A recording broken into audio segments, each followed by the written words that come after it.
chance to hear it, so let her tell it. People on the streets say Sabrina speaks. Tune into the show, she will let you know. Tell all your friends and family.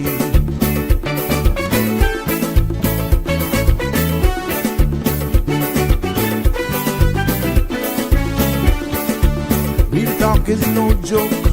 You get the news straight up from grassroots and concerns. You need to hear with some people gone. So tell all your friends to tune in to the Good evening, show. Cayman. I'm Sabrina Turner, and welcome to Sabrina Speaks, your daily dose of clarity, truth, and community insights.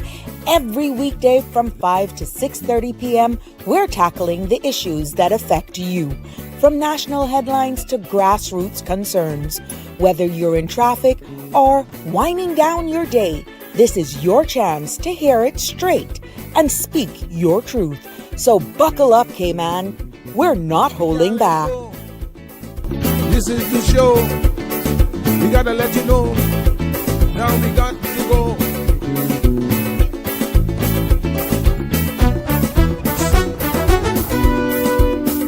And now here's Sabrina.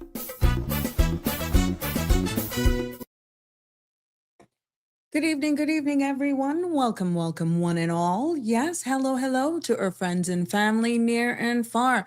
I'm going to say it right now that if you're experiencing any issues on YouTube, that's beyond our control. So please, if you're having any issues streaming on YouTube, that's beyond our control. They are experiencing some problems over there, but please let me know if that is indeed the case. I'm just letting you, for all of you who actually prefer the YouTube streams, this is beyond our control, and the tech people are trying to work it out, but I see everything on my end shows that it's green.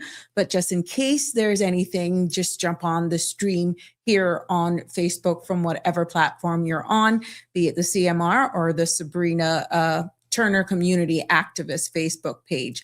Just letting you know, just in case somebody's saying, is Sabrina on? Is Sabrina on? It's you're watching from YouTube. We could be having some problems. It's beyond our control. But it's good to be back with you here this evening. Welcome. Like I said, one and all, for another episode of Sabrina Speaks, Voices of the Islands, Conversations for the World.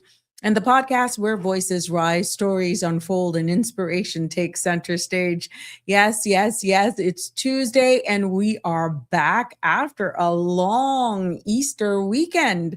For some of us who didn't have to work, but maybe some of you guys are still on Easter break, because I know some just extend the camping thing. Wow, I think a week is a bit long, but to each his own. I'm not judging. Kudos to you.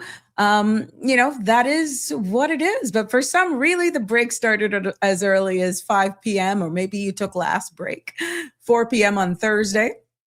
I know for sure that the beaches were busy. The waterways was busy, despite us having some light chop across the North Sound. I saw it.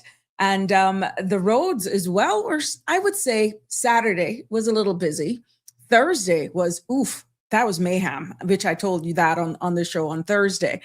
But OMG, what I experienced on Saturday in the supermarkets, I did not expect. I'm sorry. I just did not expect it. I decided to just go do some grocery shopping on Saturday, saying I got up early. And I was on the road by 8:15 and say, yes, girl, it's a long weekend. Everybody's at their campsites. It's just going to be me in the carts and just strolling along like Mary Poppins. Oh, my God. You could barely find parking. You could barely find carts. And then the lines were down the aisles. And I'm like, oh my goodness, is this the impact of our growth in our population? And Eric reminded me, he's like, you were thinking 5, 6, 7 years back where it was less people. And maybe a lot of people were thinking just like you, because they probably saw the traffic on the road on Thursday. And let me tell you something. It was like Christmas Saturday. between Cost You Less and Foster's. Oh my goodness. Anyhow, I saw a lot of people got some connections. Some of you were just topping up after the Good Friday, still camping on the beach and going back. But, despite all of that, I would say that the island did get a chance to breathe just for a little bit. We welcome, a lot of us look forward for this long weekend. And, but today is no different. We're back. We started the week and we're going to definitely shift gears because, yes, as the island wakes back up after its slumber of the Easter weekend, the pace is picking up and we're stepping in and have stepped in to a new week, and a short week at that. So whether you're heading back from work or from school or just back to routine, let's carry, please, a little Easter sunshine with all of us. I know some of you carrying sunburns. Y'all gonna be peeling. But just in case you got your long weekend holiday clock still ticking, the next public holiday weekend for us will be Monday, the 18th of May. That's going to be the next long weekend for us. That's Discovery Day. So another long weekend is coming up. Make your plans, whatever that's going to be. So that's Monday, May 18th is the next one. By then you should be all healed and all of the peeling should go away. I don't know whether or not you're jumping and fetting or whatever it is you're doing. Yeah, I could probably jump. Don't judge me. But you know what? I'm Sabrina, and let's get into it. Let's just get our Tuesday rolling because our topic today, yes, I see you all. Our topic today is accountability or allowances. That's the question. And I'm hoping that we can talk about the value of your money in this context, because when the public funds, and I've heard a lot of the talking, I'm hearing you, I'm seeing the comments as well. When public funds, rise, but accountability doesn't, the people lose twice. I hope you heard what I said. So what my aim is today that we're going to be breaking down is the new legislative changes. We're going to put the law up on the screen because I get the fact that you like these. Yes, we're going to look at the new legislative changes in this bill. We're also going to dissect the 6,500 constituency allowance and what that really means for you. Yes, no government facility, pretty much is what I'm getting as well, just being spoken, should be used as a constituency office is actually making its head yet again. And it's time that, people are saying that we really need a little bit more transparency because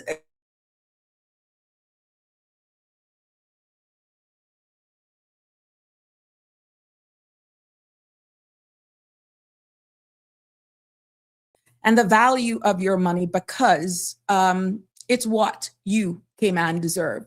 Well, our number here to call and join in on this conversation after we've presented what the bill is saying, and you know how we do it here. I like to go through it, break it down in layman's terms as much as I can for you. And of course, once you remain on topic, you are welcome to chime in on the conversation, give us your feedback, let us know how you feel about it, whether or not you feel you are getting value for money. Whether or not this is the time that you feel this should be done, how you feel about this. This is a bill. This is a bill for public discussion. And all I am doing for full disclosure is just delivering it to you in layman's terms for you to understand what's going to be debated and what changes are being proposed. So again, 345-936-8255 is the number to call or WhatsApp to be a part of this conversation this evening. But please remember, the content you're about to hear, including any discussions or opinions from myself, guests, and our participants, is intended solely for general informational and entertainment purposes. It's not a substitute for professional legal, medical, or financial advice. And I encourage you to consult with a qualified professional for specific concerns. Bridge Media Limited and all its affiliates disclaims all liability for any decisions or actions taken in reliance on the information presented here. Just before going into the core of the discussion this evening, as you go ahead, like, follow, share, and subscribe, and tell your friends we're live right here for another episode of Sabrina Speaks. Let's hear what's happening with our weather here today. In this evening's weather update, compliments of our friends from the Cayman Islands National Weather Service. Now, the synopsis calls for a weak pressure gradient across the Northwest Caribbean, and this is allowing for light winds and smooth seas to persist. Now, the chance of showers remain low due to a dry, stable atmosphere. Radar imagery shows no showers in and around the Cayman area. The forecast for tonight is calling for mostly fair skies with a 20% chance of showers. Temperatures will fall near the mid-70s and winds will be light and variable. Seas will become smooth with wave heights of less than 2 feet. And the forecast for tomorrow calls for mostly fair skies with a 20% chance of showers. Now, temperatures will rise to the mid-near 80s with a heat index of 92 degrees. Winds will be slight and variable, and seas will be smooth with wave heights of less than 2 feet. There will be a low tide at 6:50 this evening, a high tide tomorrow at 2:59 a.m., and another low tide is set for 9:41 a.m. The sun will set this evening at 6:40 and sun will rise tomorrow morning at 6:14. Now, the outlook is for a gradual increase in winds across the Northwest Caribbean as the pressure gradient tightens, since a high pressure system over the eastern United States is forecasted to strengthen, and the chance of showers remain low through the next 72 hours.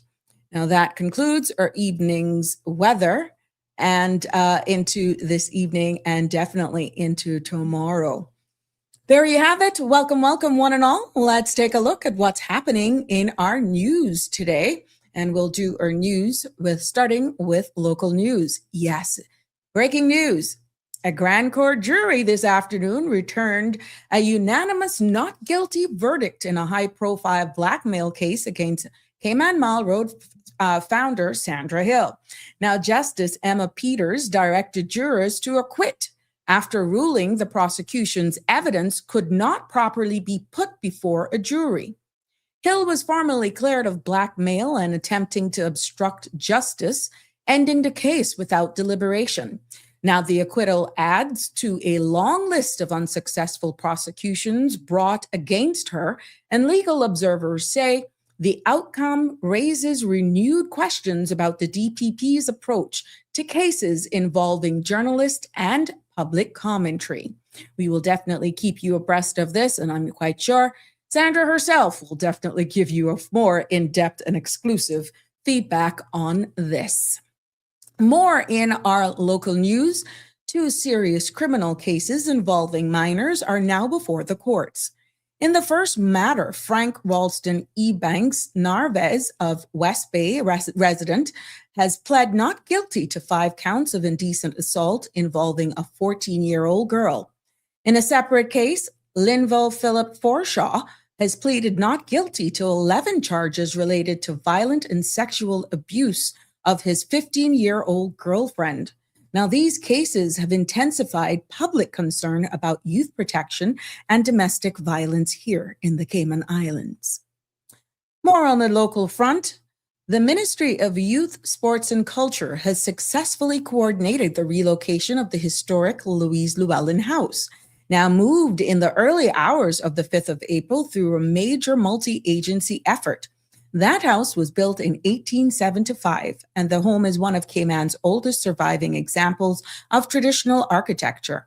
Now, it will now undergo restoration at its new site on Bobby Thompson Way, ensuring this important piece of Cayman's heritage is preserved for future generations. And on another local front, local immigration attorneys are urging the government to release the new Immigration Act regulations, which takes effect this Friday, 1st of May.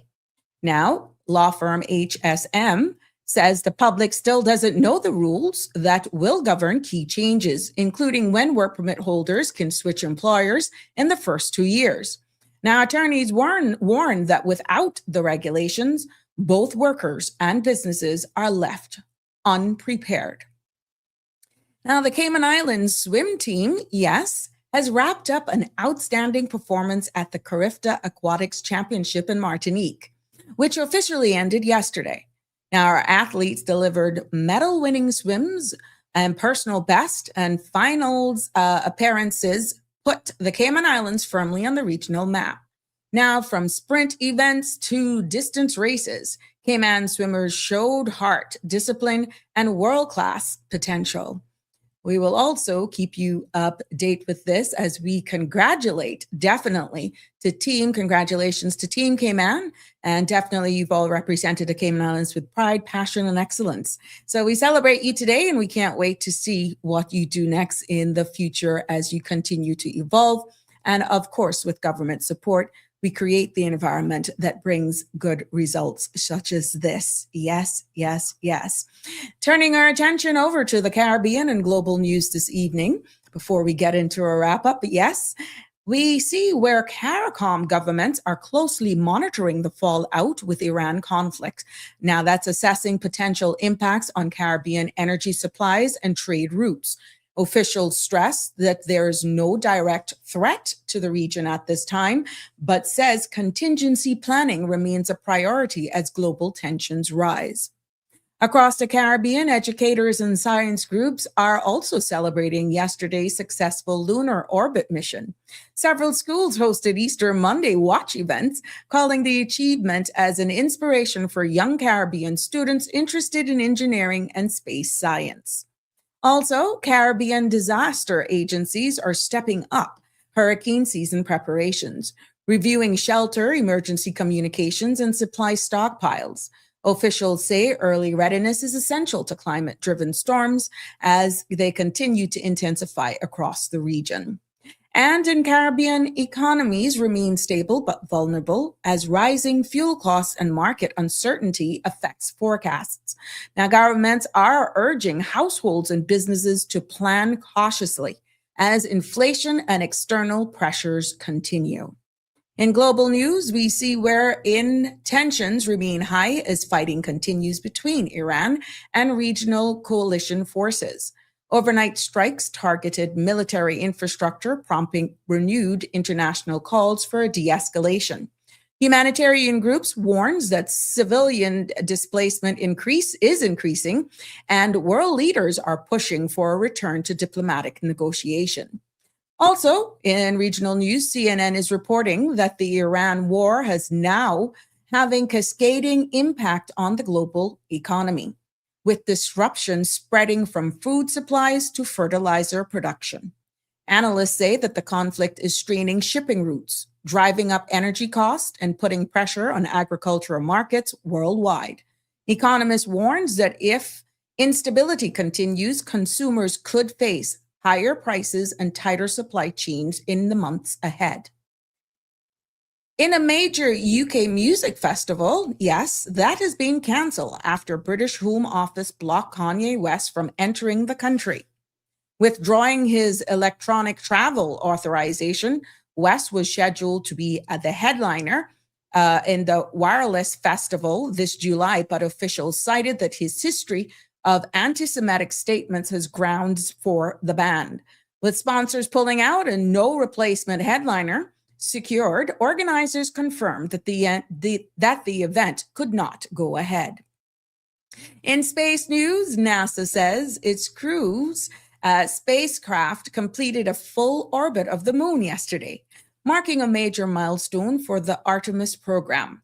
Now, the crew concluded system checks and captured high-resolution lunar imagery, with agency confirming that the mission remains on track for the next critical phase.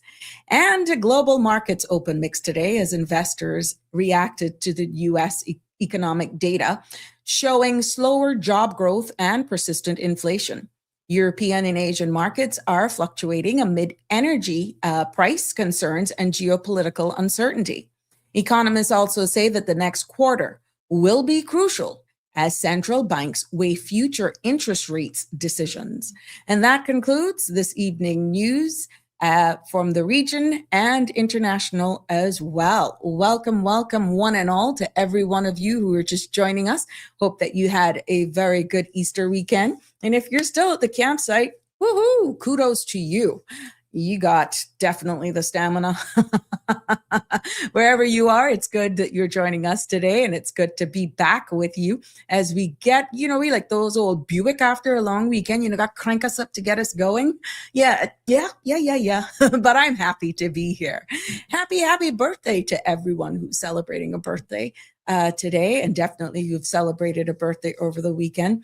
And thank you for the love being shared. And if you haven't already, please go on and let's share the love as Connie, Bonnie, and Danny are celebrating 14 years of their wedding. Wedding bliss, Connie, Bonnie. Happy wedding anniversary from all of us here on the Sabrina Speaks platform. You're a huge supporter. We love you. We share this space with you, and wishing you God's blessings and many, many more wedding anniversaries again. I wonder how much orchids he gave you, or how much orchids you demanded for today. 14? It'll be interesting. But we celebrate with you both. Happy anniversary, Danny and Connie. May you live to see many more, and continues to be bliss from all of us here on the Sabrina Speaks. And show your love in the comments below and share it with Connie and Mr. Danny. Yes. And definitely our thoughts and prayers also go out to those who are mourning the loss of a loved one as well. But like I said, 345 Jimbo, sending love out to you. I didn't get to you this weekend. Don't you worry. Thursday ain't gonna pass, my love. I'm gonna call you. Sending our loves to Jimbo. Yes. So if you want to know more and be a part, I see you, Connie. But it's good. Carol's in the house. Good evening, my love. Good evening. I wonder where you're doing dinner tonight. Special. I'll leave it to you. Marshall's also in the house. Yes. It's so good to have you here. Connie said, did she spend the entire Easter with her plants in her garden? What a beautiful place to be. Hey, Miss Edith, how are you? Happy Easter to you, my love. Hope that you had a good one as well. Omar Smith, hi to you. Andrew, how you had? How blessed Tuesday to you? How was your Easter? Got sunburn? Donnie, what about you? You got sunburn? You went out on the boat? Where'd you go? Plenty of y'all came and back too, but a lot of you were about a day late because I heard that there were some serious breakdown in the flights over there, and some of you got in a day late. So your Easter holidays got cut one day short because of unfortunate delays or cancellations of flight. But for all of you who made it over there in the Brack and Little Cayman, I'm quite sure you all had a blast as well, and you loved the time off. Yep. So good. I'm just so happy it all went well. We're back, getting ready, cranking up this old Buick so we can get started on topics that matter, because you do as well. Like I said, 345-936-8255 is a number to call to be a part of the conversation this evening, keeping on topic so that we can cover this important bill and what the amendments mean in layman's terms as I can get it as possible. So if you've missed it and didn't see the flyer, welcome coming in late. Just share the love. Just tell the people we're on tonight and we're talking about a bill. It is out for public consultation, and we're talking about something that's going to affect everyone, how the rules of the games change, and how your money is being used, whether or not you're getting value for it. Let me start by saying this clearly. Opposition having an office, I'm getting sentiments from you, no problem. This is feedback that I've received over the weekend, for the record. Does the opposition have access to resources? No problem there. That's democracy, right? That's how a balanced system works. But come close and listen. But increasing the constituency office allowance to $6,500 a month, when some MPs don't even have an office, or the office doesn't function as it should, or the public doesn't really have access to it, now that's where the conversation changes. we're going to bring to you the bill. I'm not here to give you my opinion. I'm here to deliver in layman's terms what this amendment means. And these amendments are coming to our legislation to formalize these increases. But what we don't have and what I see is missing, and I'll make you be the judge of that once I present it to you, is the accountability part.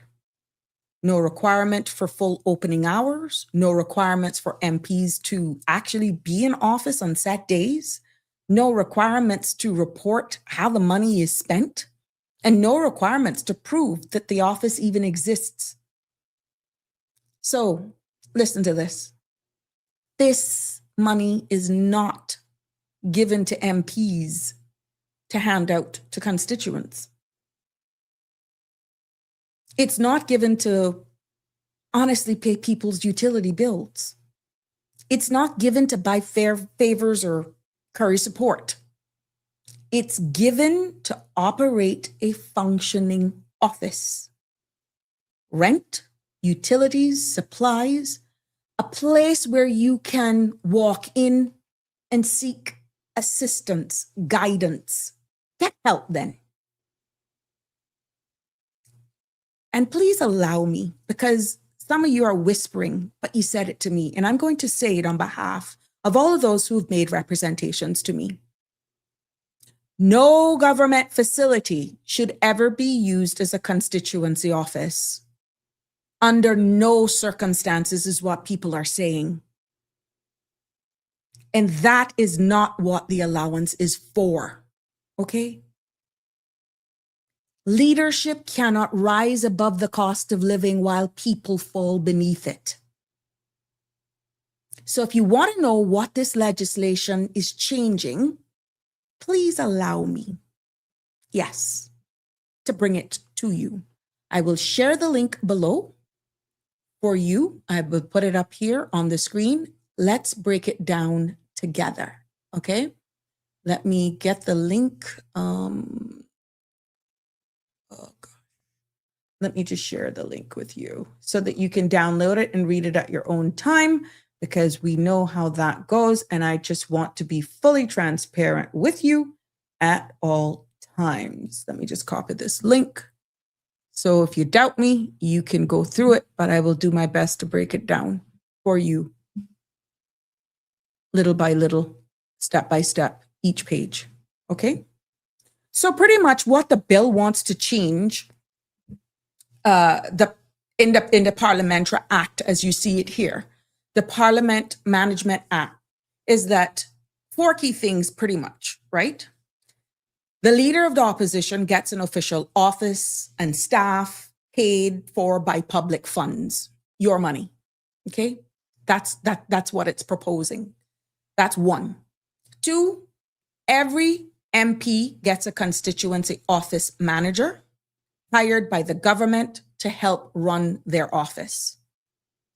3, members of Parliament get more money for their constituency office allowance, now being proposed $6,500 per month.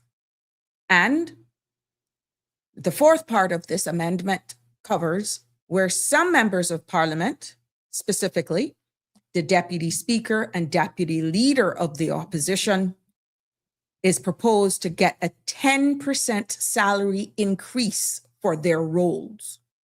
So that's the core of exactly what you're seeing here. Yes. Okay? We will break this down clause by clause, and I will do my best to actually do it step by step for you as you follow along with me here this evening. Okay?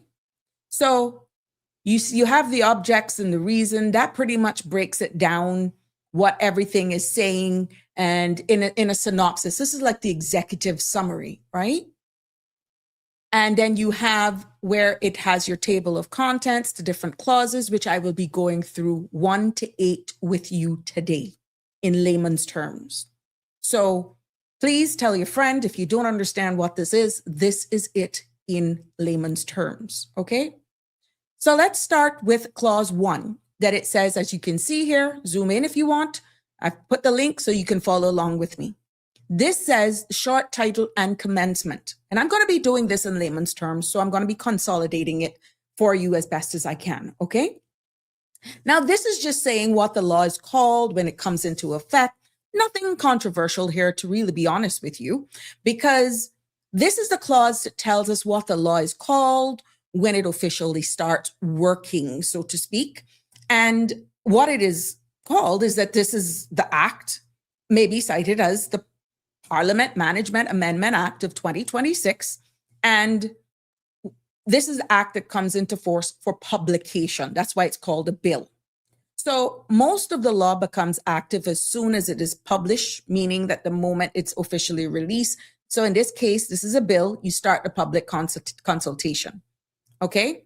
And what we're saying here is that following the amendments, they're deemed to come into force, listen to this, on the 1st of January, 2026. You may say, what's she talking about? Because we're in April. Now, this is the important part, okay? Because what this bill is saying is that 2 specific changes in the law will be treated as though they started from January 1st of 2026, even though the law is being passed or is expected to be passed at a later date. This, my friends, is called a retroactive effect, okay?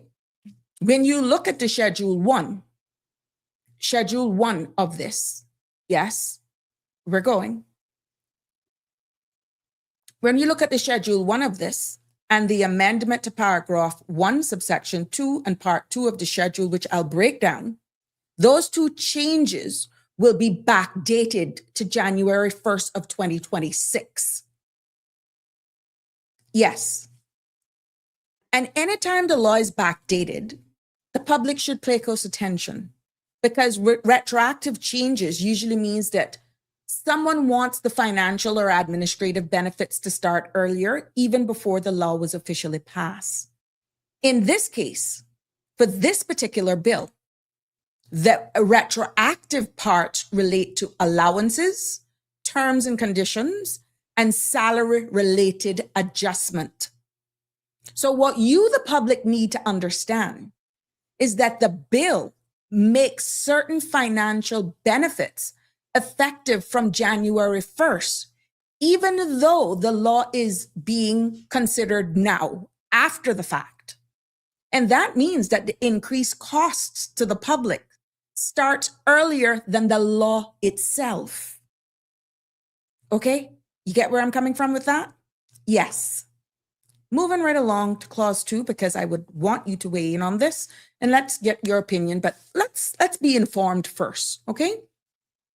Clause 2, as you can see here now, is pretty much a cleaning up language, right? And what this clause 2 is saying is that it's updating the wording in the law so that it's consistent, and it refers to members of parliament, and pretty much what you call this is basic housekeeping, right?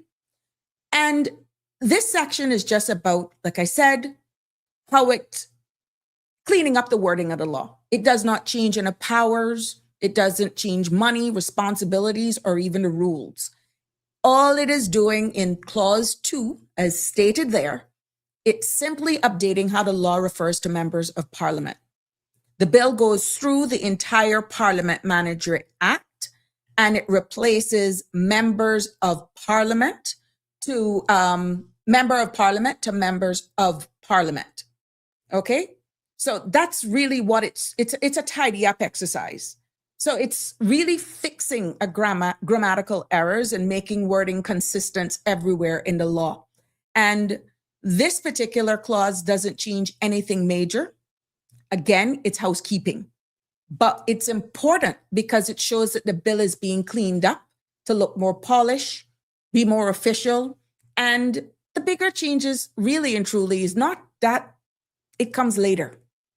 What I would want to refer to as the calm before the storm, because the real impact begins in the next clauses, okay?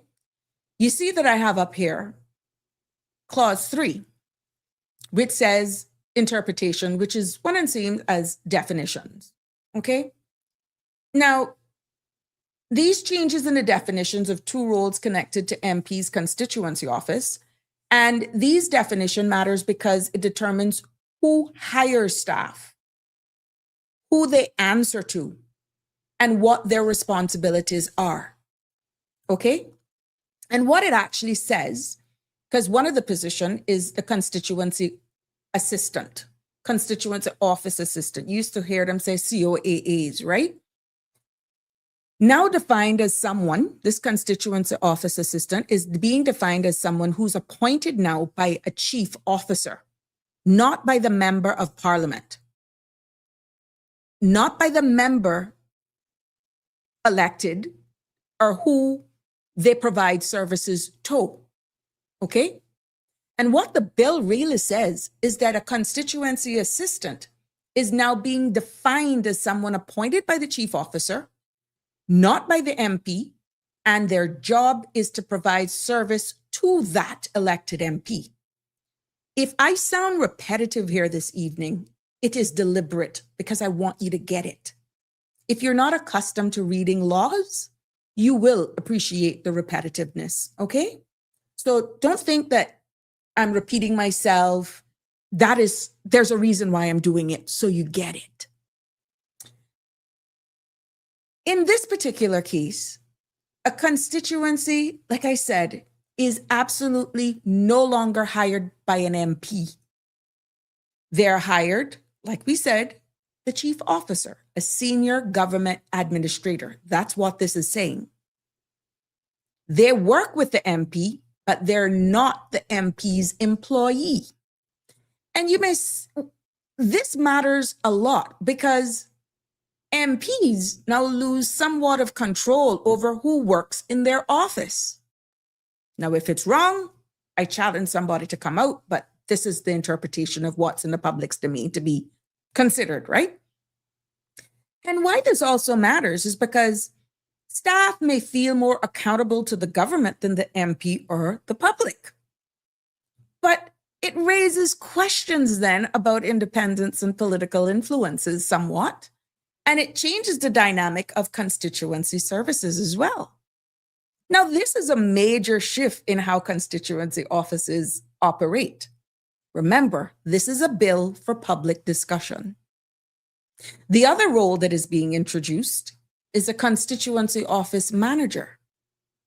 And this new position is also appointed by the chief officer responsible for managing the MP's constituency office. Now, this person, this managerial position, will run the MP's office, such as, let's say, scheduling of operation, administration, day-to-day management. And in plain terms, MPs will no longer hire staff. I repeat, the government agency will hire them and assign them. But again, food for thought. The MP does not hire them, the MP does not fire them, and they are appointed by who? The chief officer. And why this matters?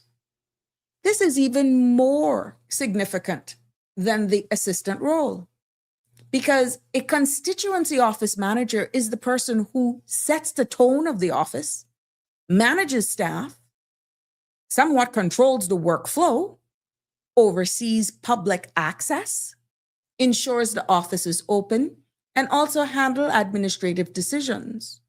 And if this person then is not hired by the MP, then who do they really answer to? Who evaluates their performance?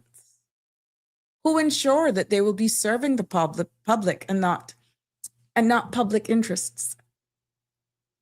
What happens then if the MP and the manager disagrees? Think about that. There is a possibility that this may actually create or could create potential conflict between the political independence and the administrative control. And these raise some questions. And questions about independence, accountability, yeah. And what happens if the relationship's broken down? So at the end of the day, this clause 3 changes who controls the constituency office. MPs will no longer hire their own staff. The government, the civil servants will. Okay? And that means that the people working in your MP's office may not answer to the MP, and by extension, may not answer to you. Because when the chief officer hires the office manager and the assistant, it can have a possibility of raising real questions about the independence and accountability and who these staff truly serve. Because if the public is paying $6,500 a month for an office, then the MP, do you agree or disagree? I welcome your comments, should have some sort of control over the staff who runs it and another arm, and not necessarily another arm of government. Again, I'm just delivering what the bill is saying, okay? We then look at what you see here on the screen where it says, Clause 4, new powers for the commission. Now, in layman's terms, quick synopsis, and I will break it down again for you. This clause changes the general functions of the commission. And the commission is a body that manages Parliament's administrative operation. And what this section actually in this bill is saying is that it's adding 2 additional responsibilities for the commission. Okay, let me break it down. The commission, which oversees Parliament operations, will now be responsible for providing constituency office managers for the MPs, and also would be providing an office for the staff of the Leader of the Opposition. It's all stated here. The commission then becomes the Human Resources Department for the MPs' offices. That's what this is saying. And what it is that the commission is now officially responsible for giving every MP constituency office a office manager. This means that the actual commission, the separate body, hires them, the commission assigns them, and the commission oversees them, not the MP. And this, my friends, is a major shift in control. Yes, because the person who runs an MP's office is the one who sets the hours, manages the staff, organizes the public, and keeps the office functioning, is not hired by your member of Parliament, is not hired by your constituency representative. And some may feel that this raises some questions. It goes back to what I said earlier. Who does the office manager truly answer to? Then what happens if the MP and the manager disagrees? How does the public hold anyone accountable if the MP doesn't control their own office operations? Some may look at it on the flip side and say, well, if government is funding it and they're not paying it out of what salary they're making, then why not? I'm just delivering it. Don't shoot the messenger.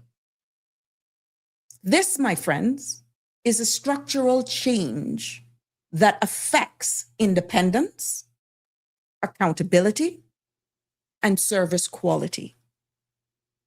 And there's another part of it, B. The commission must provide an office and staff for the Leader of the Opposition. What that is actually saying is that now this said commission must now ensure that the Leader of Opposition has, 1, a proper office, 2, staff to support that office. Yes. And this is similar to that of what the Premier already has. Okay. It's quite similar to that. And this part, some of you are saying, is reasonable. We've heard the cries of the opposition that's saying they don't have access to resources and all that sort of stuff, and it's very hard to do their jobs, even if they want to have and to defend. But the leader of the opposition has constitutional duties and needs proper support to carry them out, is the argument being raised here. And I'm getting that a lot of you are not totally against that with reason. But again, the commission hires the staff. The parliamentary commission controls the resources, not the leader of the opposition. And this centralizes power in the commission rather than the elected officials. Yes, because clause 4, the same clause that's on the screen, shifts control to of the constituency offices away from elected MPs and into the hands of the commission. And the said commission will now hire and assign the office managers to run your MP's offices. And that means people responsible for serving you may not answer your MP. And that weakens. There's a possibility that that could weaken accountability. And where the leader of the opposition is concerned, he will now get an office and staff, which is appropriate. But again, the staff are controlled by the commission and not the elected leader. So one of the questions I'm hearing we should ask, who does the staff truly serve? It would all make sense at the very at the end. Because when the public is paying for these offices, you're saying that you want more transparency, somewhat more of an independence, some more accountability, and not a system where the lines of responsibilities are blurred, is what I'm hearing. And then some of you saying, here we go again. We are struggling and they are fattening and lining their own. You think, I'm getting the messages. I'm getting them. I'm seeing them. I'm only delivering the bill. Let's move to clause 5. This is the new rules for office staff, because this clause removes the old section without constituency, about constituency assistants, and it replaces it with a new section that covers constituency office managers and constituency assistants, staff for the leader of the opposition. And all of these people, like I said, will now fall under Schedule 2, which will come up shortly, which sets out their contracts, their rules and conditions, right? And really and truly what this is saying in this 12A, what is really saying is that Schedule 2 applies to the managers and the assistants. They too are appointed by the chief officers to provide these services. And the rules in Schedule 2 now apply to both the person who runs the MP office, aka the office manager, and the person who supports the MP, that being the assistant. Now, both of these positions, as cited in this clause 5, are again hired by the chief officer, not hired by your elected member of parliament, and government employees that are assigned to the MPs. So what this really means is that MPs do not choose based on what is presented their own office staff. MPs can't fire their office staff. MPs don't control the terms of employment. And staff may be feeling more accountable to the chief officer than to the MP or the public. Now, this is a little hybrid, because what happened to all of those persons now who already have active contracts that they're already in there? This is just me delivering what the bill is saying. This, my friends, is a major structural shift in how the constituency offices will operate. Because 12A, subsection 2, talking about the staff for the leader of the opposition, this part 3 of Schedule 2 applies to exactly to the staff appointed then by the chief officer to support the leader of the opposition. Because now that post holder, the opposition leader, will have official staff, but again, hired by the chief officer, and that position will be governed under the rules in part 3 of the schedule, and we will go through that as well. Because this is giving the opposition leader proper office structure But again, the staff are not chosen by the leader. Clause 5, as seen there, pretty much centralizes the control of the constituency office staff under the chief officer.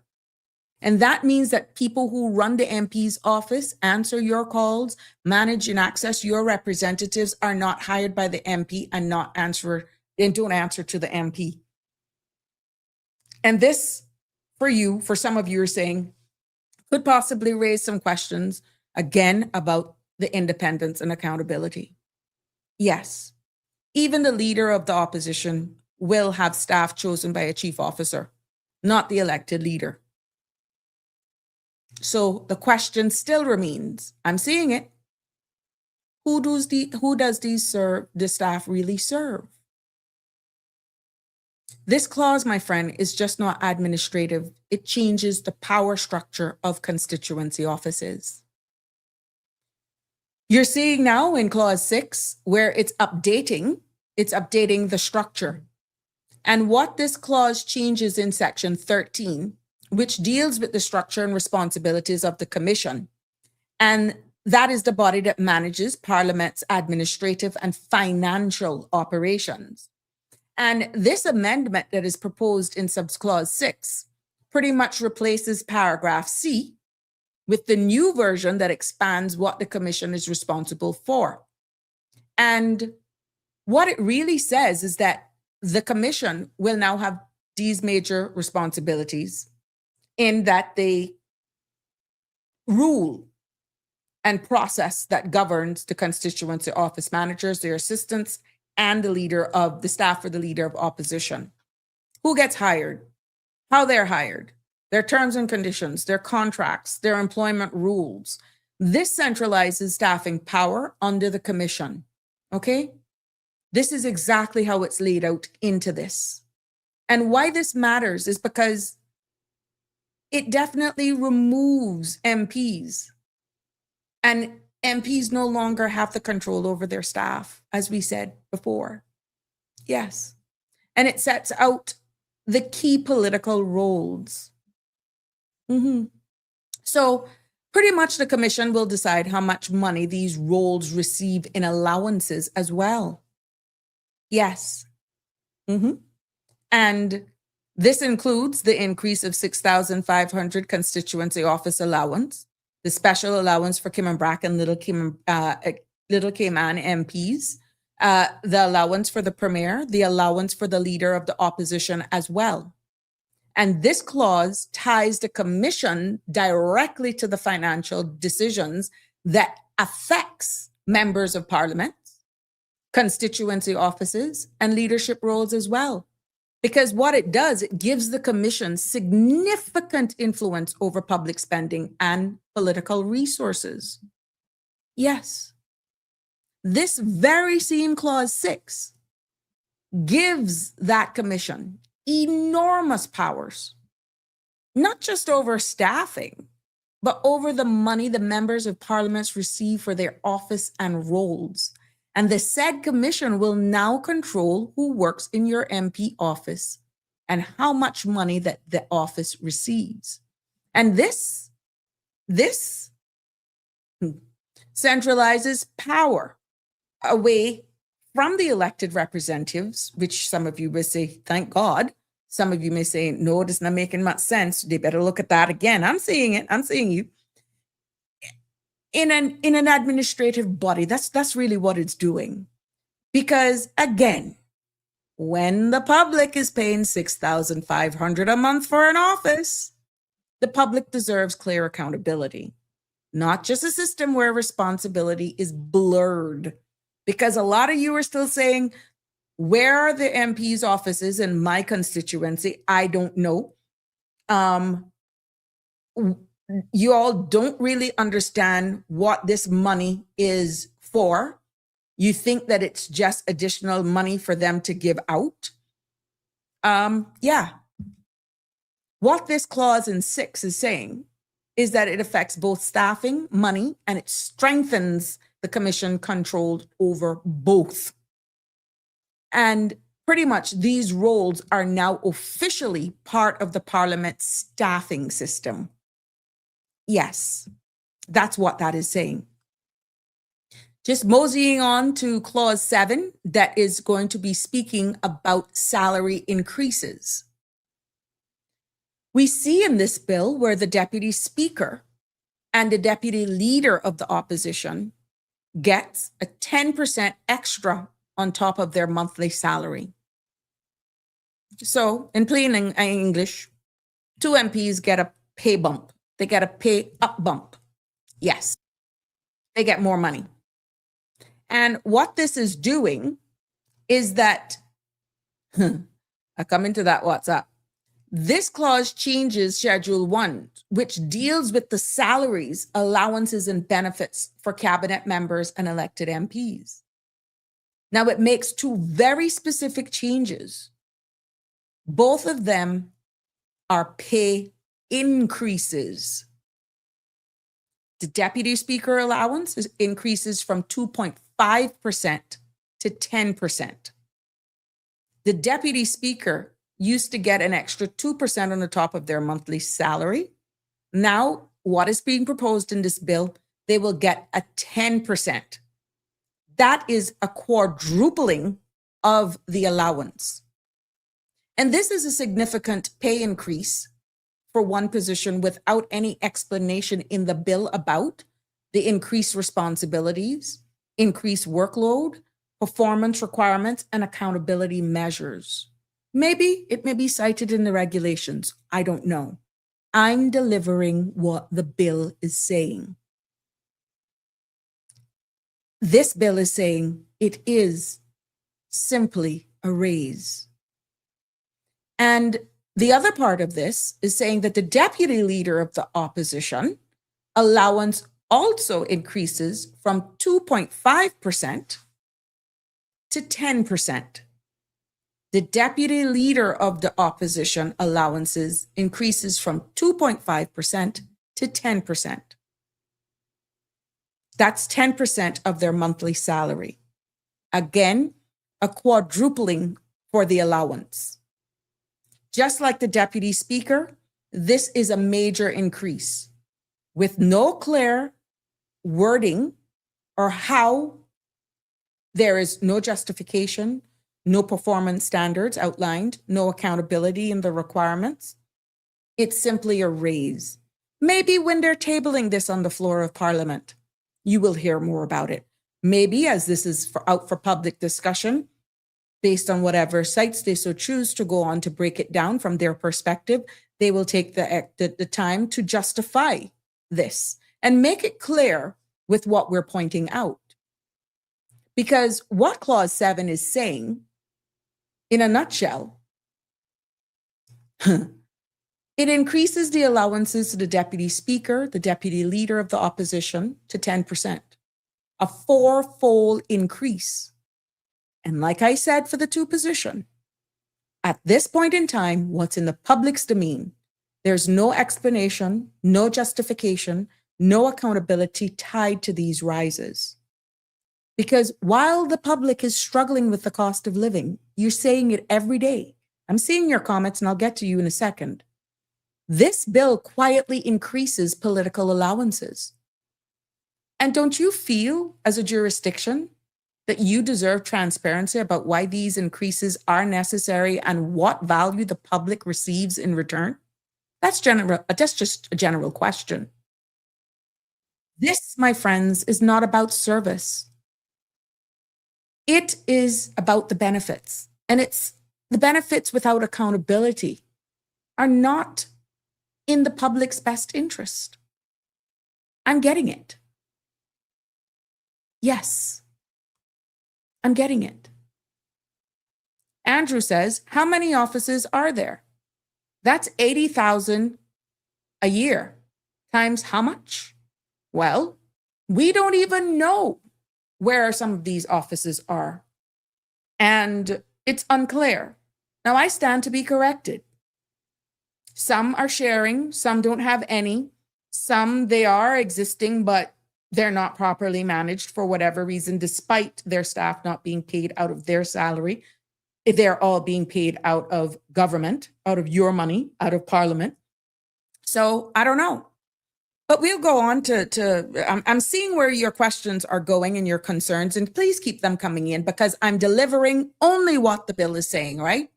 Those people should be civil servant is what Dean is saying. Damian Henry says, where is the money coming from? How will it be funded? Anita says, whoa, why 10%? Why not 5%? How does salary increase compare to our region overall, our region or the overall Commonwealth? Very interesting question, Miss Anita. And we got a WhatsApp that came in. Good evening, Sabrina. They're giving the MPs more money, but civil servants can't get a 1 cent added to their salary. What the heck?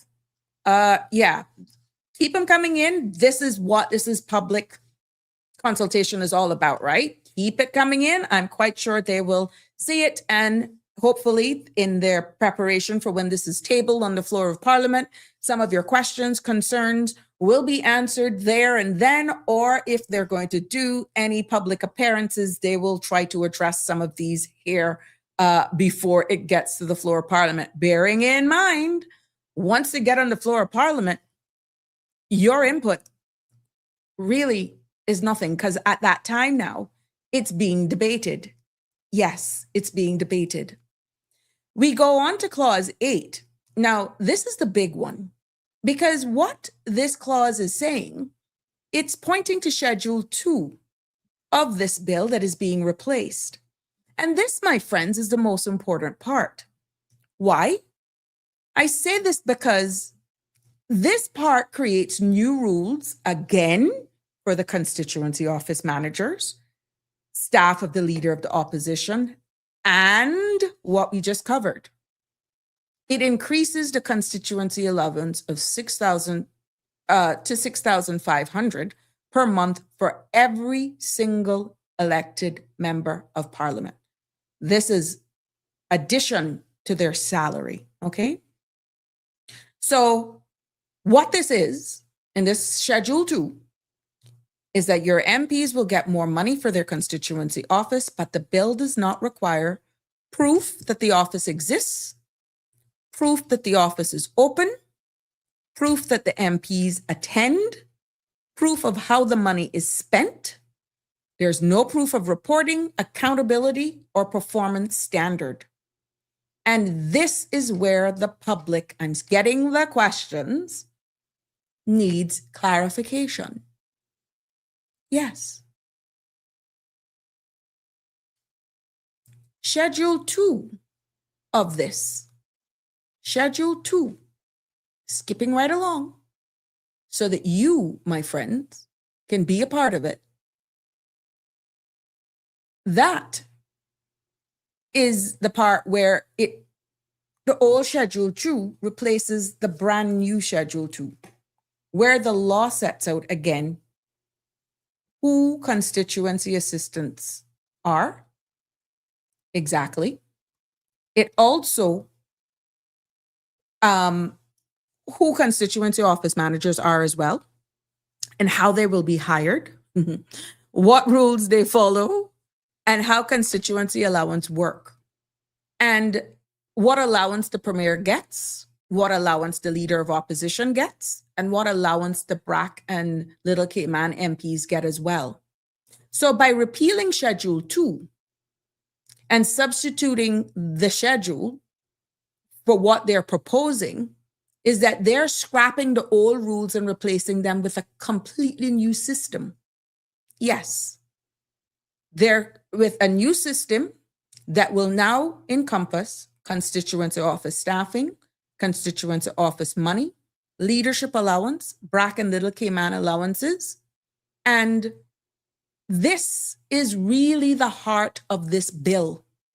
Yes, because all it is saying is that ministers get more staff, and a minister can now choose between their two options, right?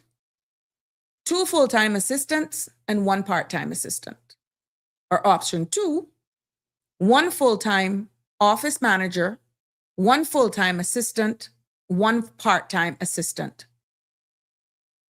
Ministers get 3 staff members for their constituency office, while non-cabinet ministers can choose between 1 full-time assistant, 1 part-time assistant, or 1 full-time office manager and 1 part-time assistant. Yes. So regular MPs will get 2 staff members, okay? While cabinet ministers can get 3 because of their workload is what is being pushed, right? And with MPs with large constituencies, they can get extra staff. So if an MP represents a constituency with more than, let's say, 1,700 registered voters, they get 1 extra full-time assistant, which brought up another conversation over the weekend when these boundaries commission now look at their thing. And I'm hearing the conversation whether or not it's fair that all constituencies be given the same amount, because we know that finding a space in, let's say, Georgetown versus in the outer districts are harder, but looking at expense, it's more expense. Comparing the sister islands to even Grand period is totally different. But that's a conversation for another episode, keeping the attention on the bill. So what this is saying is that bigger constituencies will equate to more staff. Yes. And what full-time and part-time means as provided here, full-time means 37.5 to 40 hours per week, which is the standard government hours. Anyone knows that, right? And then a part-time staff is a portion of those hours depending on the contract. So these are regular government style jobs, not casual or political hires, is what this bill is trying to do, right? And all staff are actually contracted by the commission, the constituency office managers and their assistants. They're contracted by Parliament, by the commission. Works under the contract issued by the commission and are not employees of your elected representatives. So your MPs do not employ their own staff. I've been repeating that. There's a reason. And the commission in this case does. This is a major shift in control when it comes to the pay and the benefits under subsection 4, as I have here. The salary and the pension and the health benefits, all similar to what public servants receive as it is. And these are government funded positions with full benefits. Yes. Section 5, it says the chief officer appoints the staff, but must take advice from the MP. You see the hybrid there? So MPs can recommend who they want, but the chief officer makes the final decision. This means MPs do not have hiring power.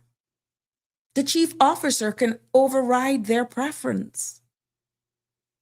And when you look at number 6, the chief officer writes the job duties after consulting with the member of Parliament. And what this means is that the MP can advise, but the chief officer decides what the staff actually do. Moving to 7, it actually says when employment ends for these people, if A, they resign, if the chief officer ends the contract with the MP's advice, it goes into breaking down to C, where the MP who recommended them leaves office or other than dissolution, And after dissolution, if the MP is not nominated again. E, after dissolution, if the MP is nominated but loses the election. So really and truly, every one of these staff are tied to the MP's political life. And if the MP leaves, the staff leaves too. Before we go into termination allowances, let's take this call. Good evening, caller. Welcome to the show. You're live. Hi, friend. Hello. Good evening. How are you? Not too bad. So I just wanted to, not to call in back for clarification. Did I understand you saying that the new changes that are coming about with respect to constituency office support, I'll just call them support for right now, is now at the behest of the chief officer and no longer within the remit of the MP? That's what the bill is saying based on interpretation. So that In role, consultation with the member of parliament. But the final decision will rest on the chief officer. So typically from my memory and I guess the way it was intended to operate, the current legislation, basically that person is tied to the MP.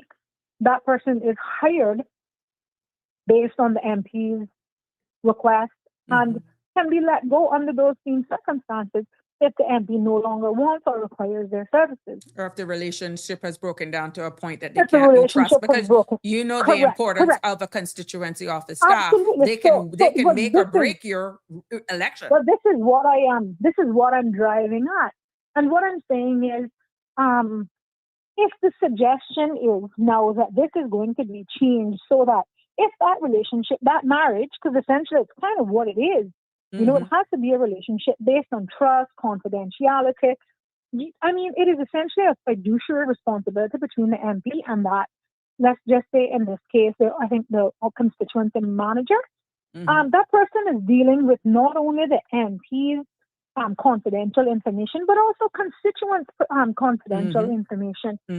And we would hope that that information wouldn't be misused or mishandled in any way. However, we know that that is not always the case. So is it the suggestion by this bill that should that relationship be irretrievably broken, the MP really has kind of no recourse, or is that only in theory? Well, in true essence of what I'm reading for interpretation, it comes in similar to that of working in the ministry, where the operational arm is almost being diluted. Pretty much what you're feeling in the ministry versus what that temperature is now seeping into constituencies, offices, based on what is being presented here. Well, that's an interesting move. It makes me question. You have heard both sides where the separation of powers, the Section 55, and I have heard a lot of the elected arms saying, look, we don't have as much control as you think. And, you know, in the constituency, which is closer to your voters, now, if they're making that behavior that they have complained about happening in the Ministry for Separation of Powers, letting that seep in, and I stand to be corrected, it's just what I'm seeing playing out in the bill.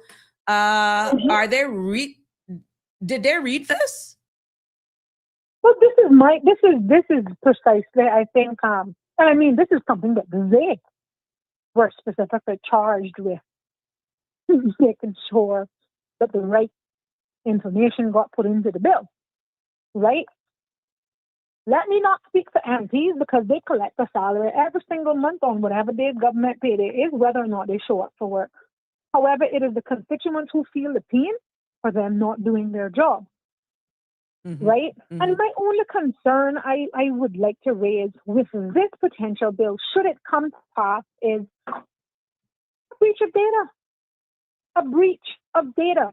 If that function is now going to be, and I would like to think that we are more mature than this. Break down the breach of data. I will.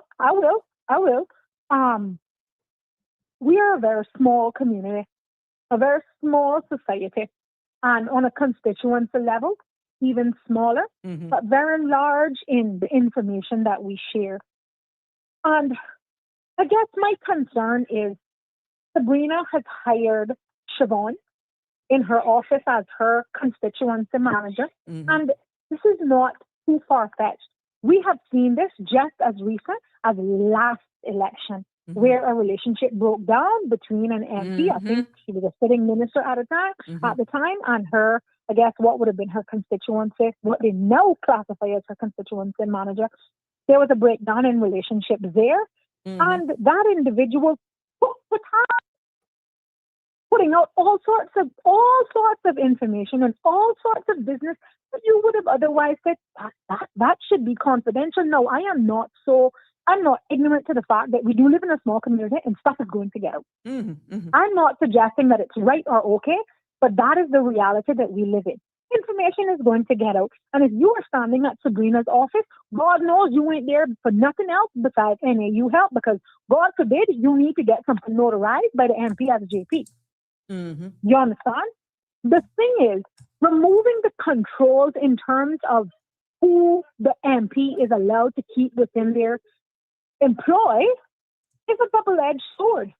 An MP can use it to be vindictive because they may, Sabrina do not like my sister, and something went down, and Sabrina found out that, what she thought that my family had supported her was in fact not the case, and can't have Siobhan up in here no more because her family didn't, they didn't support Sabrina, and it's abundantly clear now. Look at what they're saying on the open airwaves.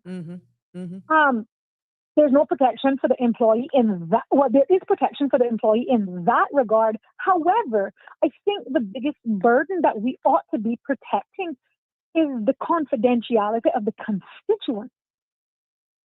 Everybody who goes to the MP's office, whatever they go there for, is a confidential matter.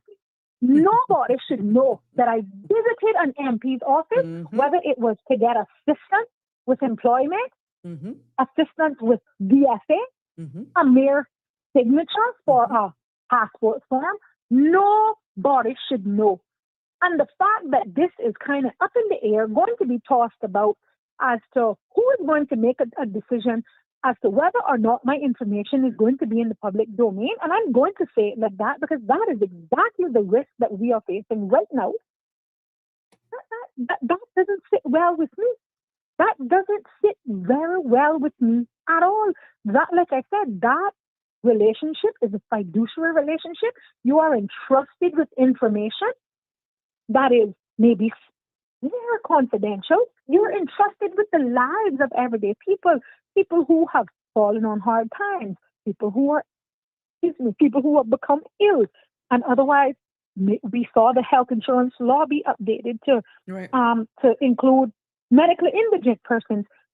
There's still a lot of people who have a lot of pride, as they should, and their information should rightfully be protected. We operate under the data protection law, and that means any information that you regard as private and that you have shared with an external source for that specific reason should be for that reason and no more. Well, don't you think then, based on what is being crafted and what is being cited in this bill, do you feel then that lessens the chances? Lessens the chances of the scenario that played out before that actually almost caused, because this person is now treated almost like but the damage can still be done. Well, I was going to say, I don't think it increases or lessens it.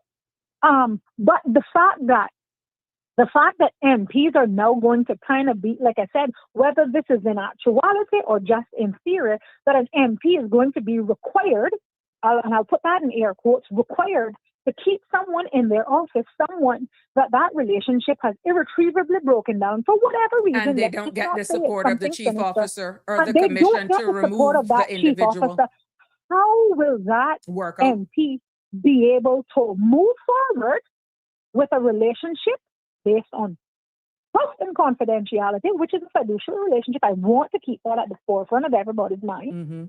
How is that MP supposed to be able to effectively carry out their duties rely on that person who is there, I would say, eyes and ears in the community, in their office, so to speak. How is that MP supposed to carry out their duties with any trust and confidence that, you know, they are going to maintain the integrity that they signed up for? But my friend, That's the confidentiality. If the office is established, there's nothing in here that mandates reporting.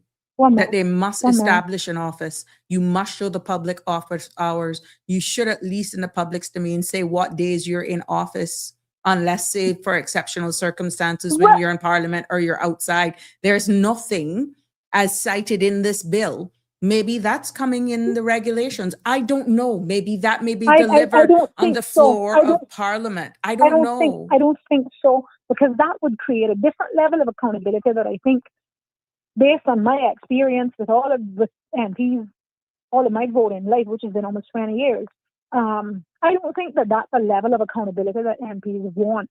I was told by a former MP that when given his constituency budget... To the people? I'm sorry? I'm not talking, no, to the people, the accountability to the people. You're getting 5,000, 6,000. When I'm talking about this, I'm talking about to the people. Absolutely. Absolutely. No, I don't think that it is any of the public's business that Sabrina gave Siobhan a $25 gift card that she accounted for from. But I think if you are spending the public's purse, this is the public's purse. Let us be clear. I don't care what they want to call it. They can call it a clown fund. This is the public's money. Yeah. They're increasing these constituency budgets willy-nilly. They're offering these office staff, these new things. And I'm not suggesting it's not needed, it's not wanted. That's not what I am suggesting. I just want the public to be clear that this is our money. And how do we know that we are getting value for money?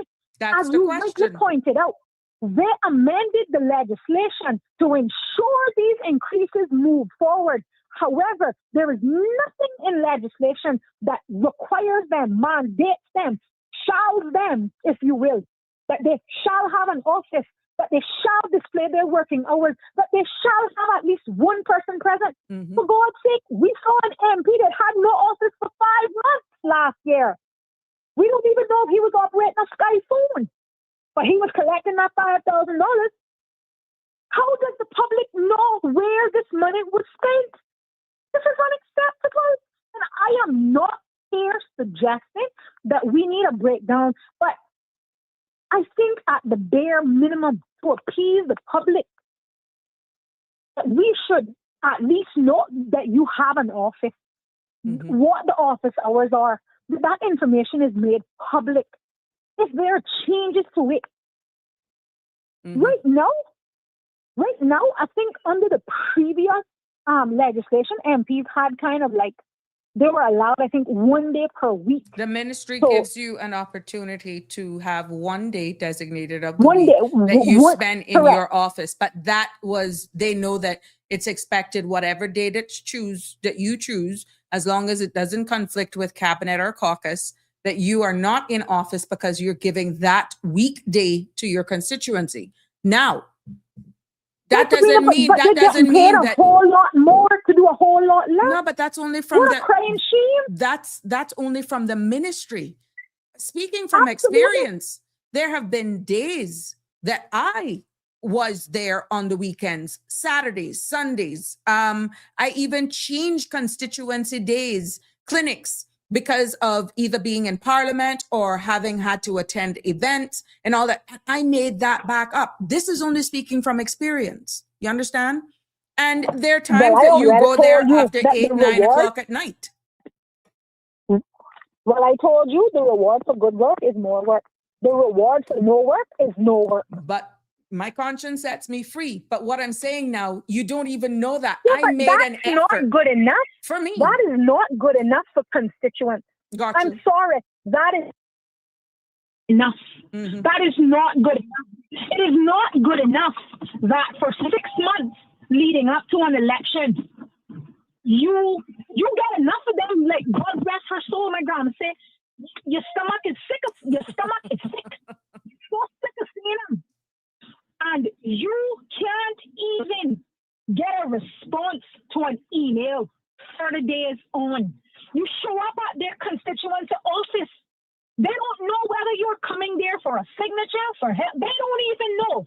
But And that's their why they're going to staff- have a manager and office assistants now. You don't necessarily have to see Yeah, them. but their office staff, if they're there, Oh, if they're there, okay. if they're there, look at you, like what my grandmother would say a year before, cow, look at a calf. I think my message today is to the MPs and to their office staff, hopefully it gets to them, to remember the role that they signed up for, and that on the receiving end of whatever services, MPs are actually providing a service. They are elected to serve. In case they missed that memo, they are elected to serve. They're in service to the constituents, and they need to remember how they got there and why they got there. Right? And I think that message needs to also be imparted to the constituency office staff. Some days you are going to be a social worker. Some days you are going to be a secretary. Some days you are going to be a chauffeur to a senior citizen. And some days you are going to be a bento delivery driver because some senior citizen needs some groceries. This is not a role that should be taken up by the faint of heart. And if your skin is very thin, maybe this is not the role for you. But the mere fact that they're going to be doing even less than they're doing now, Lord have mercy, and getting more blows my mind. It quite frankly blows my mind. With no explicit requirements that we are aware of, not even to having an office, not even to having an office is it explicitly set out in requirement. So Sabrina MP for Western Northwest can decide that, well, she don't need an office. She's going to have a virtual office. And you book your appointments online, and where is that $6,500 going every month? Where is it being spent? How is it being spent? Rent, electricity, water, internet, office supplies, cleaning, and But if you- maintenance. But Sabrina, if there is no requirement to hold a physical office, what they're renting airspace or what? Exactly. What they're renting? You said it right. What the virtual office? You Virtual office? This is not good enough. And I want to bring the public's attention to this, that they are putting these laws in place to ensure that they can increase this. I want the public to know that the current $5,000 right now is not separated out from that MP salary. It is paid into their accounts like a salary. There is no separation of those funds. Okay? So if your MP earns $9,000 a month, he earned $9,000 plus $5,000. What he do with that extra $5,000 is none of your business. That is what that bill says. That is what that bill allows. It is none of your business. And that is ludicrous that in 2026, we are, excuse my language, pissing out $5,000 a month. There are households in this country with two incomes that are not earning $5,000 a month. Yet we have one MP office, or 19, let's put it like it is, at least 19, getting at least $5,000 each that they have to give zero account for. Zero. And I want that to sink in. Zero. There are no strings attached to it. Spend it as you please. Do with it as you like. This is not good enough. That we would have a piece of legislation to change the financial aspect or what the financial return is for those offices. Yet we wouldn't have requirements in place such as an office. Are you kidding me? That Are is you going to kidding take me? effect from the 1st of January, 2026, and we're dealing with it in April. So, Oh, everything is retroactive. Yeah. Everything is retroactive. You know what not retroactive? Them answering their phones. You know what not retroactive? Them picking up their emails. You know what not retroactive? Them showing up for constituency office days. You know what not retroactive? Them reaching out to you. Them coming to your doorstep like they were 6 months before election. That's not what's retroactive. But I want to remind the public, time is longer than work. They will be back there again 6 months in, and you will know the MPs who actually earned your vote. You will know the MPs who actually earned your vote. And at a year in, and I'm telling you, disappointment does not begin to explain how I feel, but I might just be one. I might just be one, and I respect that, and I accept that I may only be one. But this is disappointing. This is very, very disappointing, Sabrina. That again in 2026. What do you do when some people are okay just seeing somebody 6 months before an election, 3 months, 6, maybe 4 weeks before, and you just speak well and your charisma. What my grandma would say, you can't want what you can't get. You can't want what you can't have. And we have made this the accepted norm. This is the accepted norm that, fuck all. This is what you get. This is truly what you get. And if you don't sit at their proverbial table, or dog eat your supper, and in some instances, you can sit at that table and they will ignore you until 6 months up to the election. It's pretty sad. And it outrages me, Sabrina. It really, really outrages me that in 2026, this is the mess that we're dealing with. But you know what? None of the 19 who all campaigned on it, and it outrages me. Those committees, those district committees. You can't do that unless you change the Constitution. They need to stop using that name. They need to call them something else because they're not district council unless the Constitution is changed. I don't care if they call it clown town. I don't care. Understood. The mere fact that every one of them campaigned on it, and they all knew what would be required. This is not a conversation that we took up in 2026. This probably goes back to Vision 2008. We see where we are with that. And in 2026, we are no farther ahead despite all 56 of them who ran in the last election campaigning to have district councils. Not one of them have made any effort to ensure that even makes it to the table as a discussion. For correction, I never campaigned on it because I knew it was a constitutional change, but I didn't get elected, so it doesn't matter. I didn't campaign on district council. I supported the groups understanding the impact, but without political will in changing of the Constitution so it could actually function and funded according to was why I did not go there. We were all harping on immigration reform, but yet wanting district councils and not realizing. And I will say that a lot of them were speaking on this district council, had no clue the constitutional change that was required. But because it's what was... But we elected them. Okay, but we elected them. We elected them. You understand? This is talking about giving you a 6 for a 9. And it is unacceptable that in 2026, voters are so ill-informed.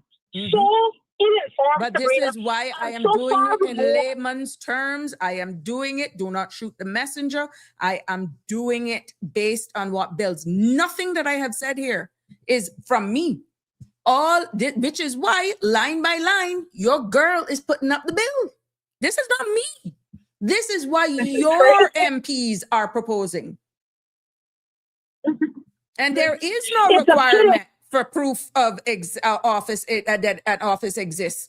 That the office is open, operating hours, nothing. Some are operating virtual offices because even the office space that they rent, you can go there any day of the week and you'd be hard pressed to find someone. They got some stupid sign up on their door.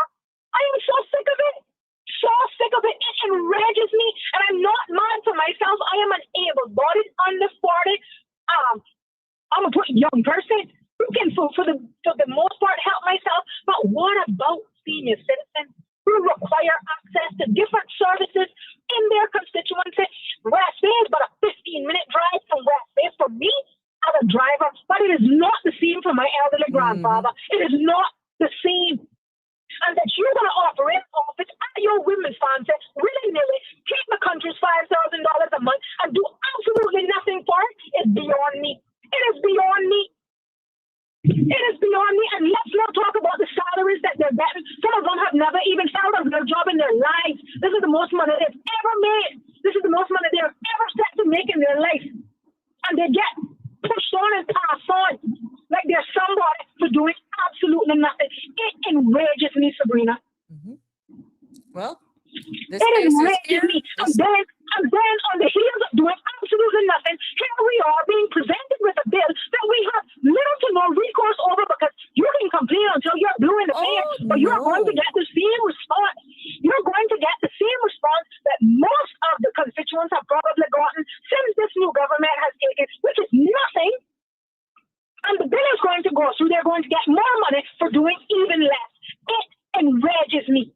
Denver is outrageous. asking for us to. Outrageous. Denver is asking for me to give you a kaboom. They acting triple, but I could give you a kaboom. Kaboom! When I saw it initially, I saw it as a news story. I thought it was an April Fool's joke, Sabrina. No, this is a bill. This is a real bill. I shared When it. I heard you reading the bill, my blood pressure went so high.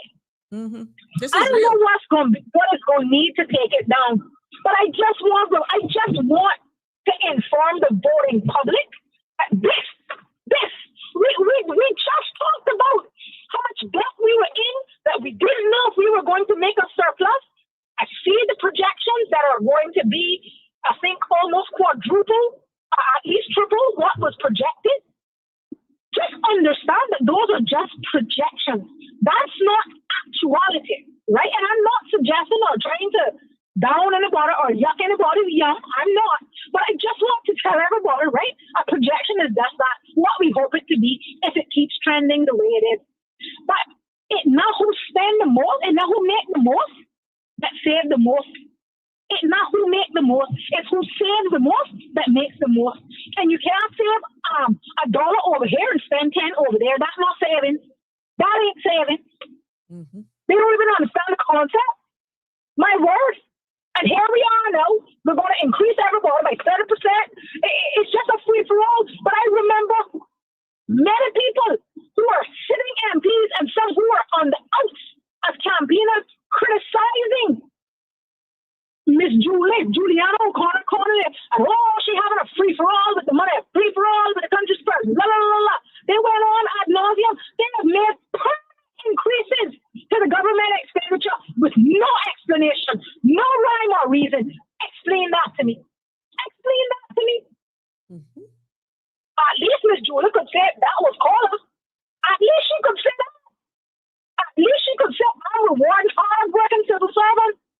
Explain this mess to the public. Please, dear God, please, somebody. Sorry, explain it to me. You're saying it's not a level playing field because at the end of the day, the civil servants are hurting. And this is where some of the conversation came up again, that it's not justifiable. You're not getting value for money. There's no accountability. Well, Sabrina, rent has increased for everybody, everywhere. For everyone, inflation everywhere, is hitting everyone. Right? Yeah. It's absolutely hitting everyone. Again, I want to remind people that there were some MPs who collected at least $30,000, had no office for 5 months, no office hours. They also had staff collecting salaries with no office in sight. Again, they must have been running virtual offices that nobody didn't know. They didn't have numbers. They didn't have contact information for virtual offices. They existed in virtual reality. Okay? Who is giving an account for this $30,000? I don't care if it was $30. It's pouring in WhatsApp that you must continue talking it. It's coming in. It's coming in. I'm so tired. There's no justification for the level of creative spending that we're doing on an MP level. I'm sorry. I'm sorry. With no real requirements. No requirements. It's that expectation. Well, I expect to live till I'm 99, but that's just a desire, Sabrina. That's just a desire. But these are tangible things that you can set real world, real life expectations for. I expect that your office is going to be open at 8:30 and close at 5. I expect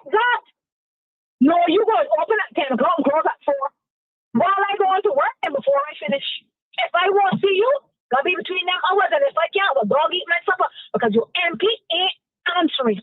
They ain't answering. And we hear again. I don't have words. Well, How disgusted I am by the people legislation. A comment is coming in on WhatsApp that says, well, I don't see why they need more money and doing almost nothing and talking about putting one person, putting one more person in minister's office. Lord have mercy.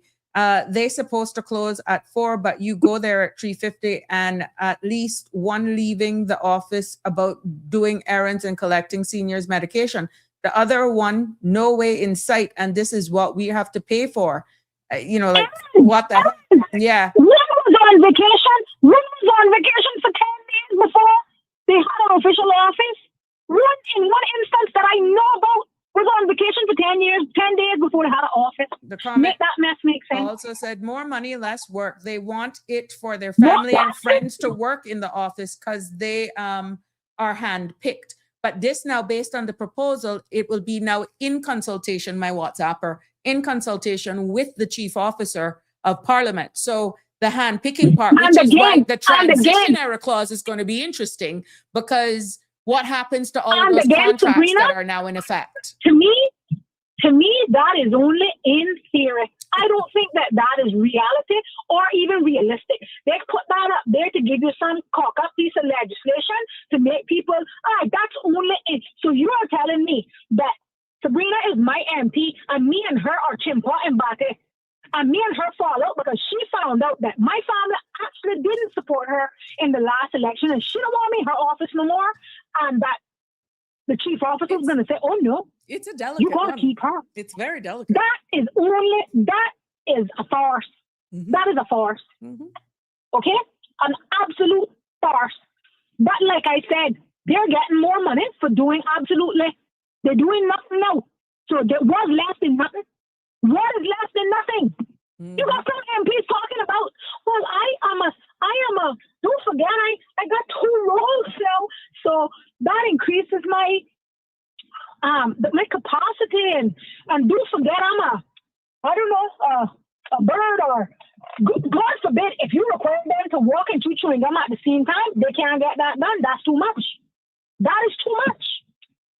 But this additional for those who think for the context, right? Who is the chief officer that will put it in final?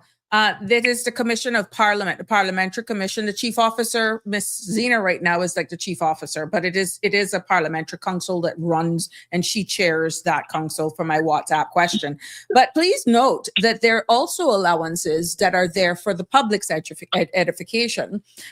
There is a Premier's executive allowance too, There's a $5,000 per month. The Premier gets an additional $5,000 every month on top of the salary and other benefits. So at the end of the day, the leader of opposition, more money. The leader of the opposition gets an additional $3,500 every month. No additional justification provided. Then we see where the Cayman and Little Cayman MPs get $5,000 per month, and this allowance is split into 2 parts because $2,500 is for accommodation. $2,500 is for transportation. So they get an extra $5,000 per month to cover their housing when they are on Gran or traveling between the islands. And this addition is to their salary, their constituency allowance, and other allowances. You understand that? So these are for our people representing. So that's an additional $5,000. This is just to make you know exactly what is already there, what is already in motion. I don't know, Sabrina. I don't know if we know what we're doing or if we lost our ever-loving minds. But it was already there. I just don't think people really realize now that this is an amendment to really just either increase, modernize it. People are just realizing what's there. And like I said, this unless they choose not to. I think that people were, well, you know me, I like to keep myself abreast and keep these people accountable, right?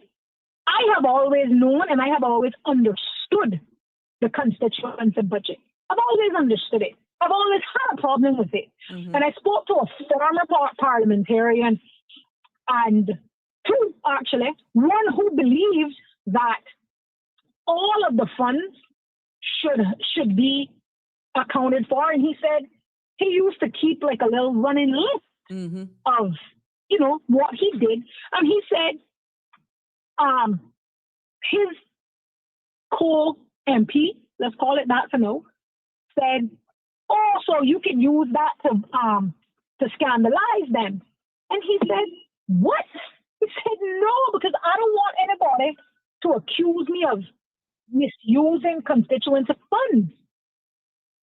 And the other MP said to that MP, I would like to know the SOB that's going to ask me how I spent my constituency money.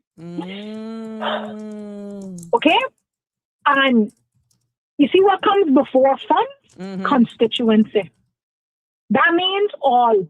In my constituency, I think it's about 1,700, 1,500, somewhere thereabouts. I stand corrected. Right? That's our money. That's our money. And I think we deserve to know where this money has gone. Again, I don't need to know that Sabrina came by. Gave you $25.50. Yeah. That's confidential. I don't need to know that. But I think that we ought to know that 500 went to, and with receipts, 500 went to CUC vouchers. 200 went to Cayman Water vouchers. Whatever went to Foster's gift cards. I assisted with whatever. This is our money. And if we continue to allow these increases, what I'm saying is, my God, Sabrina, at one point, the budget used to be, I think, 3,000.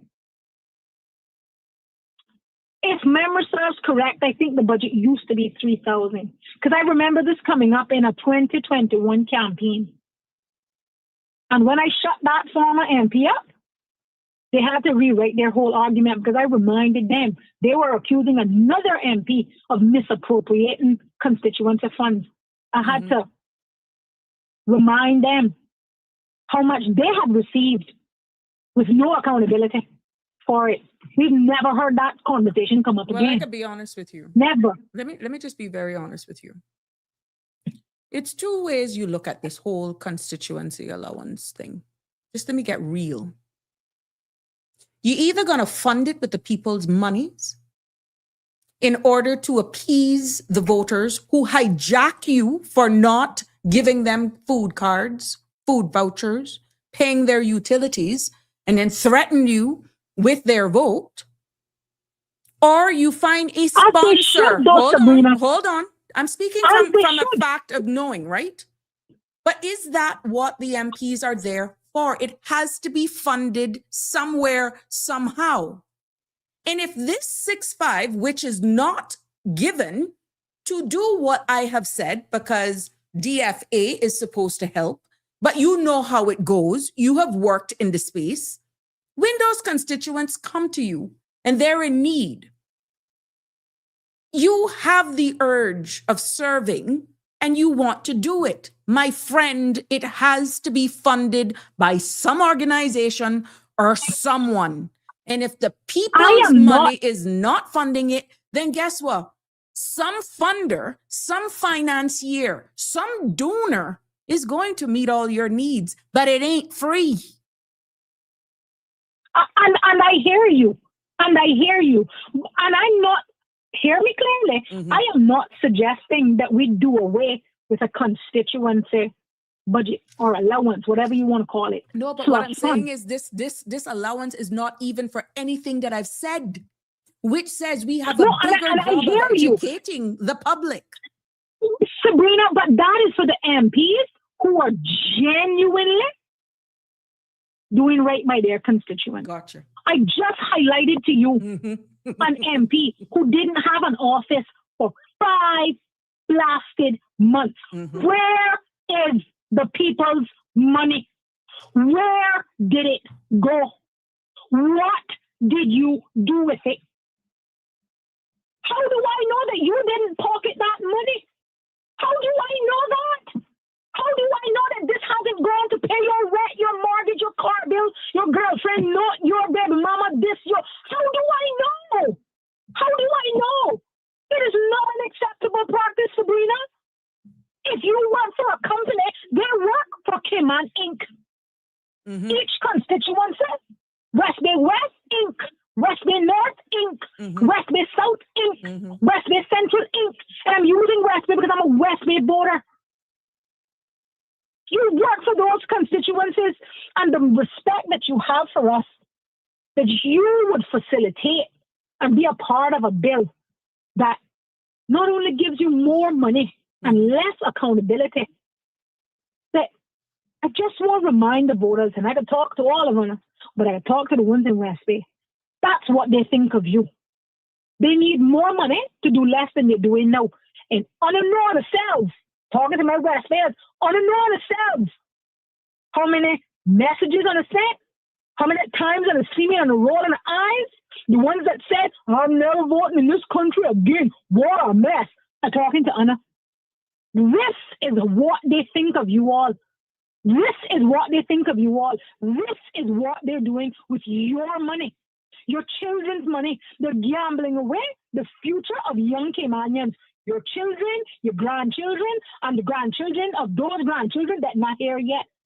They're not here yet. They're not putting nothing aside. They're not putting nothing in place. They're increasing the expenditure and less accountability. This is not okay. This is not okay. Some using their cars for Friday outings, some going to Timbuktu on the weekend, some using it to transport their parents, their children, their dogs, their birds. This is not okay.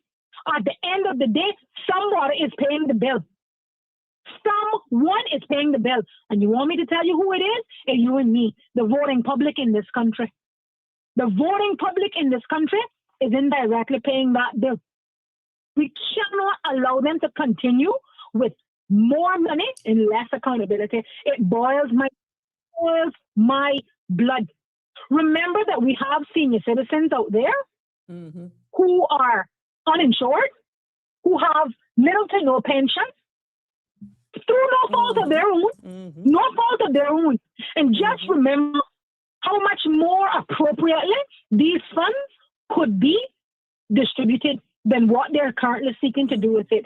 I'm sorry, no increase is needed. I don't care if the rent goes through the ceiling. Like I said, if you can operate for 5 months with a virtual office, continue. Yeah, give the people their money. But at what price? Well, Sabrina, they got office and they're not doing nothing else, so what's the difference? What's the difference? You got it for what? For what? A sign, nobody not there, the door is locked and on vacation and be back tomorrow and cow dead horse fart. Are you kidding me? This is good enough. All I want you to do, and I'm going to leave you there because my soul is just Andrew said, please don't get no heart attack over it. Please. Please. Don't my soul is just boiling. All I want to know, right? Since there are no requirements in place, should a constituent require access to an MP office for whatever reason?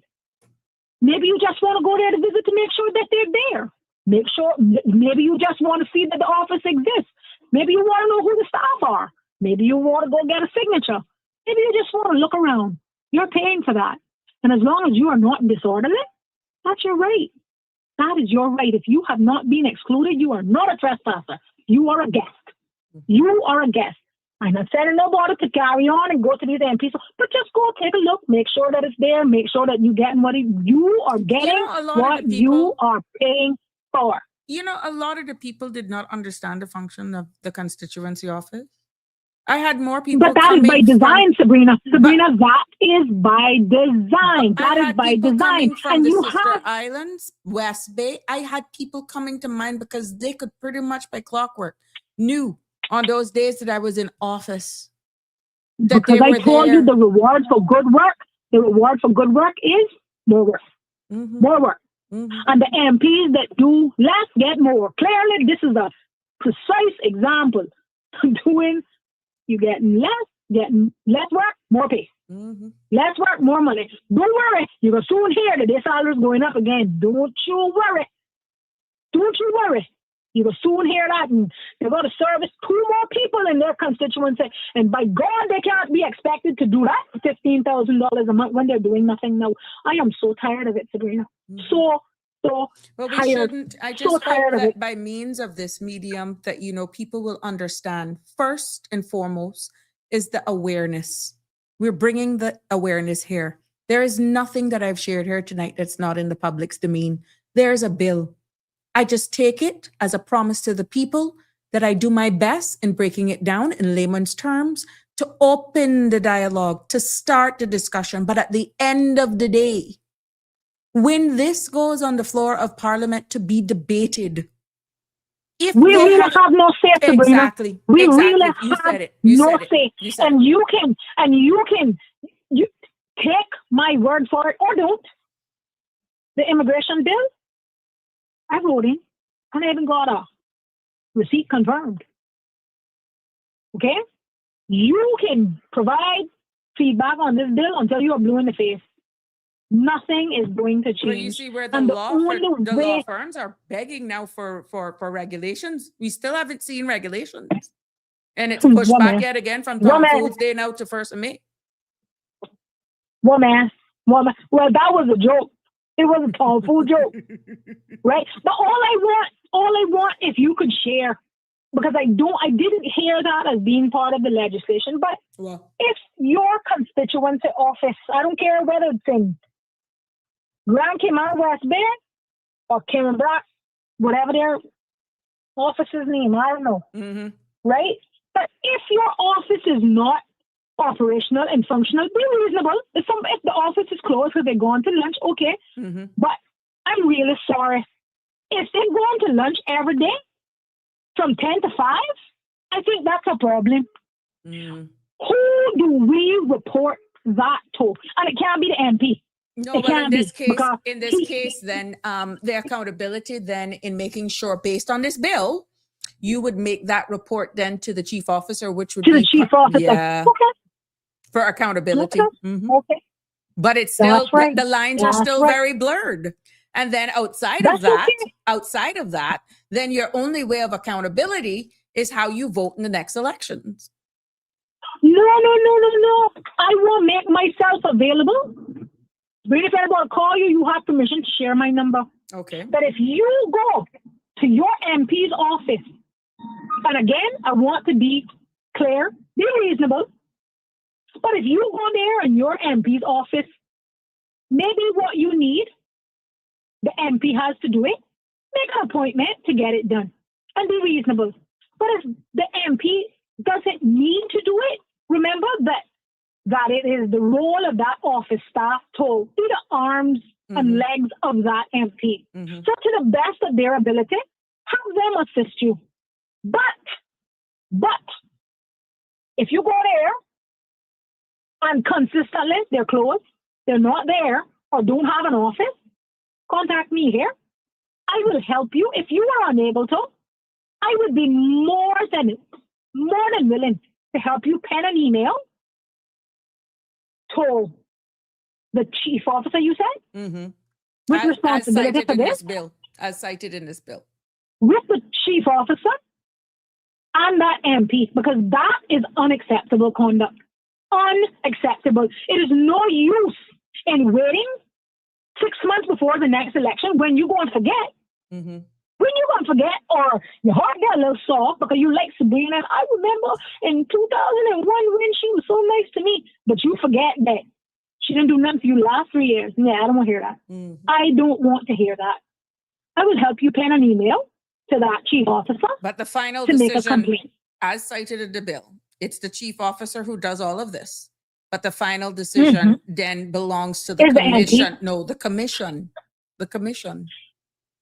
The parliamentary commission. In theory, wink. The commission, wink, wink. The commission, wink, wink. Right? Because we are all so stupid that they would insult our intelligence in that way. Again, laws. I put air quotes around that. Laws. Right? But again, I implore everybody to exercise their constitutional right. And if it is even showing up to that MP office, just to make sure it exists. You had MPs talking about, well, the first thing they were going to do is to make sure that they had an office. It took them 5 months. We don't know what happened to that 30,000. You got some renting a bedroom in a house. You got some renting an apartment attached to a house. You got some with no office. All kind of things going on with your money, people. All kinds of things. And I will not stop harping on it. I am going to keep them accountable. I'm going to keep them accountable because they deserve to be. They are spending the public's purse. Public meaning you, me, everybody. We've highlighted a lot of the issues. And I think what people are looking for and hoping that they will actually see, Darlene laughing, is that, at the end of the day, some of the solution that I feel may have made people more accepting of this bill is where they were clearly outlined in this bill. And maybe it's coming, I don't know, that there are mandatory office hours, that there is mandatory MPs presence, mandatory reporting of some sort with reason, of course, and then proof of an office. Let's say a lease agreement, photos, I don't know, public spaces. And No, Sabrina, we need in the bare minimum a lease agreement. But what about a government building? What do you feel a constituent office should be in a government building? Well, I'll tell you what, it would save the public purse about $5,000 times 19 per month. But it doesn't say that if a constituency office is in a government facility right now, that money is cut. They still get it. No, and I know. I don't think that any of them. I would like to believe. Let me not make any sweeping generalizations because God knows I'll be giving them a whole lot of credit. I would like to believe that none of them are that unintelligent to try to set up an office in the government building. But I didn't say government building, in a government building. I don't think that any of them are that unintelligent, but I could be wrong. Okay. I could be wrong. And I'm willing to stand corrected. But again, anything that seeks to get more money with less accountability should be a red flag. Okay. Should be a red flag. And we need more answers than this. But again, I remain available. I remain at the country's disposal. Should you not be able to either have access to your MP's office on a regular basis with reasonableness attached? What about community? What about our community town halls? That's a question. One in C, it's government. That gone the same way that the district committee is gone. No, but what they're saying, that Andrew is asking, what about if a constituency office is set up in a community town hall or town hall? What's that? Well, if the bill don't even require them to have an office, what precludes them from doing that? Come on now. Andrew, you stop asking those sensible things. Come on now. We just went over the fact. Just food for thought. We just went over the fact that these people want more of your money for less responsibility and no accountability. This is not less accountability. This is no accountability. They didn't even add an enhancement to add a pinch more of accountability. They don't even have a requirement of an office. So it could exist at sabrinaturner.mp.virtual office. Let's remember that. And she collecting your 6,000, what should be soon 6,500, because I ain't seen nobody that going to stand up and vote against this bill and say, you know what, this is not acceptable. We can make it work with what we have. Well, this will be a telltale. This will be a huge telltale. And it all depends on how they break it down as well in their individual constituencies. It'll be a very interesting debate. I am not a psychic and I don't claim to have those powers of predictions, but my intuition tells me that this bill is going to pass.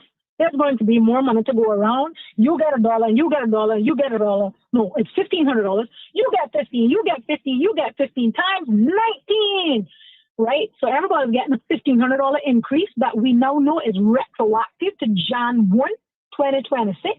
So that is by the time this bill passes, they'll get an additional maybe $7,000-8,000 on top of the 30,000 that I highlighted earlier that was unaccounted for. That's a good part, Wow. girl. Wow. Look here, leave me there. We are in overtime. Well, I'm going to get in trouble. representation. I'm going to get in trouble. I hope I'm not cutting into any. I didn't recall seeing another schedule, though, but yeah, my apologies. No, I but don't want again, to skimp I into remain anybody's time. available. I remain available should your constituent's office not be performing at the level in which you expect it to perform. If you want to make a complaint and you need help, Sabrina can give you my details. I'll leave you there. There you go. Thank you so much, caller. Have a good evening. Yes, there we have it. Yeah, we're in overtime. Andrew was just asking, saving funds. Well, even if that is a case and we decide to lessen it, and let's say constituency offices are established in government town halls or community centers, then you're saying then that they shouldn't actually get that amount, Andrew. Maybe that's something to consider, but not every constituency is the same. So maybe that may work in some of the smaller outer districts, maybe, I don't know, but it may not necessarily be the same. There was a question that came in on WhatsApp, which is the largest, they were saying, isn't West Bay South the largest voting area? Actually, to be honest, and I thought it was good for me to share this with you, based on stats, it's now Town East, which is MP John John's area. Hence, when the boundaries were being drawn, they were considering and adding additional seat, maybe somewhere in that area. Yeah, so we don't know. We don't know. But yeah, it's right now, you can go and check the the voters registration list. The highest number was Town East. And of course, that continues to be updated. So maybe it may shift. I don't know right now. But right now, Town East had the largest registered voters. And I think we need to do some cleanup on that as well. Let's see. Andrew says, remember the story of the 10 bridesmaids? 5 wise, 5 foolish. Woeful ways makes woeful wants. Well, woeful wants, and all of us will be feeling it. So let me just close with this, my friends, because I managed to go through all of the clauses in this bill and all of the allowances, all of the structures, and even all of the explanations to the best of my ability based on interpretation. Thank you, Siobhan, for calling in and for being so willing to participate and assist those who feel that they're being underserved in their respective constituencies. Siobhan has publicly disclosed and given approval that you can contact her. But the truth is really simple. This is really not about politics, you know. This is about the value of your money. And it's really about the value of accountability. This, my friends, is about fairness. So just not get politics intertwined into all of this. Because this is about whether or not the people of this country are really getting what they pay for. And in this case, what they pay for is exactly where these funds are going. Now, if inflation is real enough to increase political budgets based on what's in the public's domain, then inflation is real enough to help the public as well. Would you agree? And if the cost of living is high enough to justify more money for offices, then it is high enough to justify more support for families, more relief for seniors, more protection even for workers, and more investments in our young people as well. We, my friends, cannot have a system where the only place inflation looks as though it's taken seriously is inside what we're seeing now, a political budget. That, my friends, is not fairness. You see it for yourself. And that may even question leadership, not service. But let me say it clearly, having been there. If your member of parliament wants to increase, which I'm quite sure can be justified, of $6,500 per month for their constituency office, then what I'm getting from your feedback is that the office must not be virtual. It must exist. That the office must operate and must do service for the people. Not sometimes, not occasionally, not when it's convenient either. Because every month the public pays. Every month the public deserves service. And we're not asking for anything unreasonable, is what I'm seeing you come across via WhatsApp and on your comments here. All I'm seeing that you're asking is for transparency. All you're asking is for accountability because it's wide open from what we're seeing. And what I hear you asking is for leadership that feels that what the people feel. Right now, it's like people are not convinced that you're really getting the hardships that they're feeling. Yeah. Because I'm getting in different forums that leadership understands the pressures it fosters and that leadership understands the rent increases, the projected forecasting of what could be an inevitable reality. Yes. And calling for accountability is not an attack. Calling for transparency is not an attack. Calling for fairness is not an attack. It's every person in this country's right. It's their responsibility. It's the duty of your citizens to ask for all of these things. Don't misread it as an attack. Because we talk so much about transparency and diplomacy. What we need to remember is that democracy does not work when people really honestly stay silent. And I applaud everyone for commenting. I applaud everyone for calling in. Democracy, my friends, don't use the word if you don't really even understand what it is. It works when people stay also informed. And it works when people remain engaged. And it works when people demand value for money. So, as I leave you this evening today, with this conversation today, accountability is not by any means punishment. It is about protection. Protecting your money and protection of your rights and also your democracy.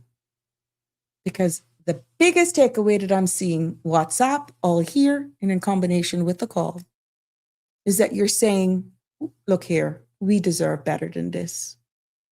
And right now, you're not feeling that you're getting value for money. And that's what you deserve. This brings us to the close of today's edition of Sabrina Speaks. I welcome your feedback. Please, please, please keep them coming in. Thank you for all of you who participated. Thank you for your calls, your messages, and sometimes the conversation continues in a brief message, even after the fact. Until tomorrow, please be safe on our roads. Thank you to all of our frontline services for the work that you do. Thank you for your service. Please stay safe. God bless. Love you all lots. See you tomorrow for another informative discussion and episode of Sabrina Speaks. Good night, everyone. That's a wrap for today's edition of Sabrina Speaks. Thank you for tuning in and for being part of the conversation. Remember, the dialogue doesn't stop here. Stay engaged, stay informed, and most importantly, stay empowered. We'll be back tomorrow at 5 p.m., same time, same place, right here on CMR TV and radio, where your voice matters and your truth is heard. Until then, Cayman, take care of yourself and each other. That's it for today's edition of Sabrina Speaks, where your voice matters, your story counts, and your truth is always welcome. Join us weekdays from 5 until 6:30 p.m. right here on CMR TV as we dive into the topics that matter most to you. Catch the show live or on demand at cmrtv.com. And don't forget to follow us on Facebook, YouTube, and Instagram so you never miss a moment. Until next time, stay informed, stay engaged, and always speak your truth.